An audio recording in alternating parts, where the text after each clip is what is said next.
Hey everybody, welcome to Pop Culture Philosophers. I'm Rockin Robbie Billups, and it's time for the weekly pop culture wrap-up.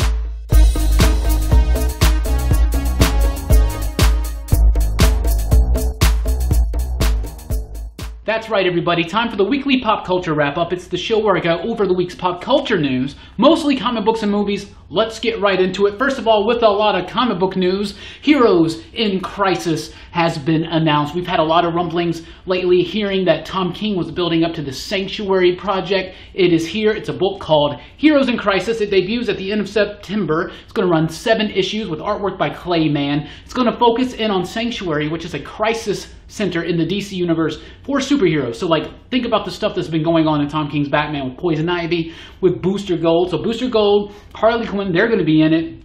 I hear Wally West is going to be in it, but it's a place where superheroes who deal with violence on a regular basis can go and kind of deal with the effects of that violence on themselves and on society. So it's a passion project from Tom King, who is a former CIA counterterrorism officer. So there's a lot of violence that he's seen, there's a lot of stuff that he's seen, and there's a lot of veteran crisis centers that have helped a lot of veterans deal with the effects of this violence, and he wants to apply that into superheroes in the DCU. I think it's a great idea, first of all. I think the book is going to be amazing. I'm super excited to check this one out. I think it's a little cheap that DC has named it Heroes in Crisis because they understand what that word means to DC fans. They know what crisis does. This is not that type of crisis event. Or is it? I don't know. Think of it more like something like Identity Crisis, and that panned out all right too, right? So I'm really excited for this. I just really think that they should have saved that crisis name for the next big giant cosmic thing or whatever. But then again, they didn't use it for Metal, which they wanted to call Dark Crisis. So I guess it's cool that they didn't use it for that, and they allowed Scott Snyder to do what he wants to do. But Heroes in Crisis coming out in September. That's exciting. Also in September, Thanos Legacy. It's a one-shot. Why is it so special that I'm talking about it? Because Donny Cates is back. That's right, Donny Cates is back writing Thanos, at least for one issue, or at least a half of an issue. It's a one-shot. It's going to be written by Donny Cates and Gary Duggan. It's going to have 2 different stories in it. The Duggan story is going to focus in on the Requiem character from Infinity War, its relationship to Thanos, and I believe Donny Cates is going to tell a story that's kind of like an epilogue to Thanos Wins.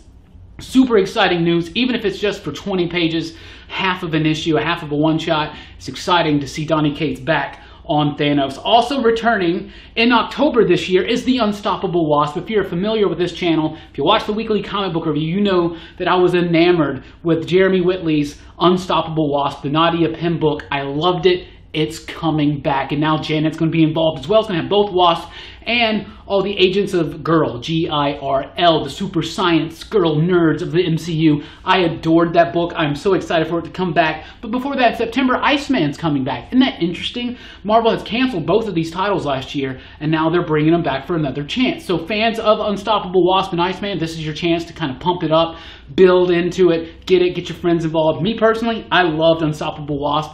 I'm excited for that. There's a new Warren Ellis comic book coming out in September from Image Comics, drawn by Jason Howard, and it's called Cemetery Beach. It's a sci-fi action thriller. Excited every time I hear about a new Warren Ellis project. But this is the exact same creative team on Trees, which makes you wonder, yo, where's Trees? Where's Trees?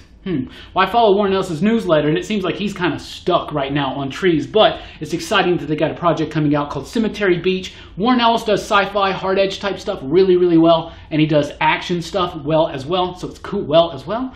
So when you mesh them together and give us a sci-fi epic action thriller, I'm super excited for that.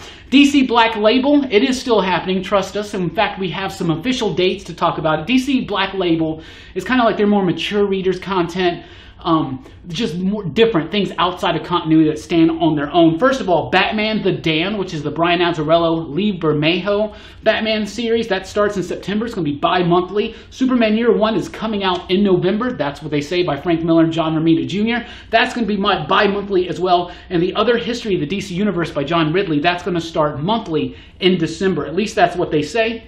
They're also adding some former Elseworlds and other type DC All-Star lines and things like that into the Black Label imprint, so that when they reprint them, they're going to have the Black Label stuff. Batman White Knight, when it gets printed in graphic novel form, is going to be on Black Label. So is All-Star Superman, Batman Year One, DC New Frontier by Darwin Cook, which is amazing, Kingdom Come, and Dark Knight 3. I would also anticipate Dark Knight Returns being thrown in there as well. Also announced from IDW, the Max returns. Sam Keith's Max is back. Now, is it just reprints, new editions, or is it a brand new story, a continuation of the saga? Who knows? I loved that Max TV series when I was a kid. I've always been a fan of Sam Keith's artwork, so this is exciting news that he's coming back to the world of the Max. That's a lot of comic book news. I only got one thing movie related that I want to talk about. It was the new images from the Aquaman film.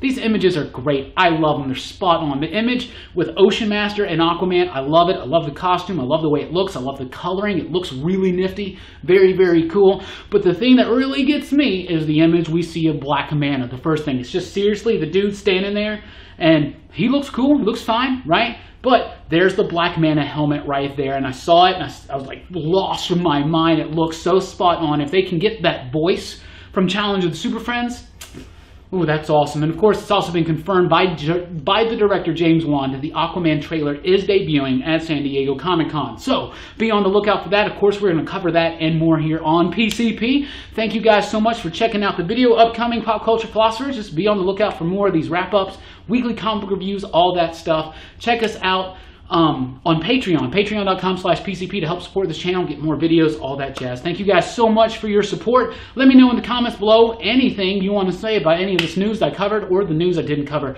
Are you excited for Aquaman? You know, this DCEU stuff, you're right, but I'm just, Aquaman, that's my man. So I'm kind of excited, especially with those images, man. I just thought those are really, really cool. So thank you so much for everything. Please do like, share, and subscribe. And like I said, comment below. What do you think about any of this stuff, especially the Aquaman trailer and the images? So thank you guys for rocking with us, and keep on pop culturing and wrapping up.